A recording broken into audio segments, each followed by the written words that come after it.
I'm now going to talk to you about kyphosis of the spine in children. The spine has three normal curves. So you have a normal cervical lordosis or sway back in the neck. You have a normal thoracic kyphosis, which is a round back, and a normal lumbar lordosis, which is the sway back in the lower back. So we have conditions in children that cause increase in the normal round back, resulting in pathological round back. So that would be a condition that causes the spine to bend forward like so.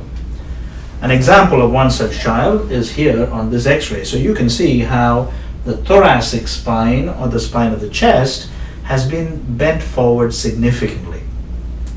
There are two kinds of kyphosis we typically see in children. The first is a benign condition called postural kyphosis. This is poor posture that causes a child to sit slumped forward.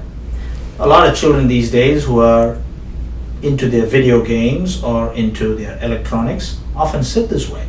So that is something that can be corrected by addressing the posture of the child. However, there is a pathological condition that causes kyphosis, and that is called Scheuermann's kyphosis. Scheuermann's kyphosis is also a benign form of kyphosis, which means that there is no significant danger to the body from it, except when it gets to be fairly large. It results from an abnormality in the growth plates of these vertebrae in children. This typically happens in children during their growing years, and if untreated, results in deformities that end up requiring surgery. So when I see a child with Scheuermann's kyphosis, the typical approach that I have is to put them in some physical therapy to help strengthen their large muscles of the back, their core, their hamstrings, which are always tight in these patients, and oftentimes a brace that helps push their spine and hold it in a corrected position. So they use the brace during their waking hours, and we use the brace till they have reached a certain bony age.